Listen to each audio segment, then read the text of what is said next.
I lived in the Pacific Northwest for about 3 years, and one of the things that I really missed was a good tomato because we just didn't get the long, hot summers there, and as a result, we didn't get these wonderful tomatoes we get in Oklahoma. Here we have different varieties for you to look at, and one of the big questions that always comes up is, what about the acidity? Is one better for me to eat? Should I use one for canning? What happens if they're low acid? In general, remember that the acidity of your stomach is going to be greater than the acidity of any of these tomatoes. So even if you're choosing a low acid variety, it's really not going to have that much impact by the time it gets to your stomach. Hydrochloric acid there is going to make it as acid as any of the other varieties would have been in the first place. Another thing to worry about, however, that you can do something about is when you're canning. If you're going to can, you need to make sure that you use, if possible, use a variety of tomato that was grown for canning. Aroma is a good example. They will have less amount of juice so that they will can up better. They'll make sauce better because you don't have to boil them as long to get them thickened as you would like. And also remember that the lighter varieties, while they may have a little bit less acid on the vine, no matter which type you're going to be using, you still need to add lemon juice to them. Current directions call for 1 tablespoon of lemon juice per pint or 2 tablespoons of lemon juice per quart. And you put that in the jar before you ever put anything else in there. So it really won't matter for canning if you're using the lighter ones, the darker yellow ones, or the red ones. Just make sure that you're adding the lemon juice either way.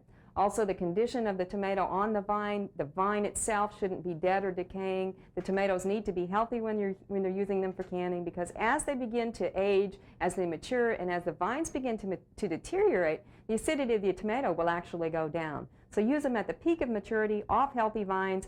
Save some of the others off the less healthy vines for things like tomato sauce or spaghetti sauce that you're going to put in the freezer. Well, let's look at something that we can do with some of the tomatoes here that will really show off some of the colorfulness of them. Again, whenever you have something with special characteristics like the light tomatoes that we have, or the white tomatoes, the yellow ones, we want to show that off and make everybody aware that this is something special. What we're going to do is a stuffed tomato. And there are several things that you can do to do this. The first step on the recipe that I have calls for blanching the tomato first so that the skin will come off quickly. Then says to peel it. However, my experience has been that when I peel it, it's then very difficult for me to go ahead and core. So I have blanched this one, and we're going to cut the top off it, and we're going to core it out a little bit with the skin still on. Now, in general, the skin is not tough enough that it's a problem when you actually eat it, so that you can leave it on the whole way. That's also better from a nutrition standpoint, to leave as much of the fruit and vegetable in place as possible. Now, I've gone around this with a knife. If you have a grapefruit knife, one of the curved varieties with the serrated edges, that works really well. And then I've got a grapefruit spoon here, and you can use just a regular spoon as well. And just go ahead and take this out. Once you've loosened it a little bit with the knife, it should come out fairly easily. You want to leave at least 1/4 of an inch intact. Now, you notice that this one has a lot of juice in it. And we want to get as many of the seeds out as we can, because they'll come out as liquid later on the plate. We want to drain those away. Now, if you have any way to do this at all, I would recommend that you save the liquid to use it in soups or stews or some other way later on. However, if you're at the peak of tomato season, you may have absolutely no need for that any longer, and so you may want to throw it away. Now, this we could then peel, and since this one has been blanched, the peel will come off very, very easily. And try and keep the shell itself intact. And we peel this all the way. You may need to cut it off the bottom where the stem end would be. And then turn it upside down on a paper towel to drain. And that should drain. It wouldn't need an excessive draining. 15-20 minutes would probably do it. You could do this about 4 hours ahead of time if you were having company tonight. Go ahead and let these drain at this stage so you don't have quite as much to do at the last minute. And then when company gets there, you can go ahead and do the filling. Now, for the filling of this, we'll move some of these tomatoes to the side. You want to pull out the thick part of the inner center of the tomato that you had here. Again, you don't need the juice, but the thick pieces we would chop up and combine that. We could start with 4 tomatoes, and we'd core them all and chop them up. Now, you could also chop up the top, or you could save the top for decoration later on, whichever way you choose to do it. Now, in addition to that, we're going to have 2 medium avocados. I'm going to do one of them here for you today. Go around the avocado first rather than starting to try to peel it. Pull it in half, and you can take the seed out, hopefully.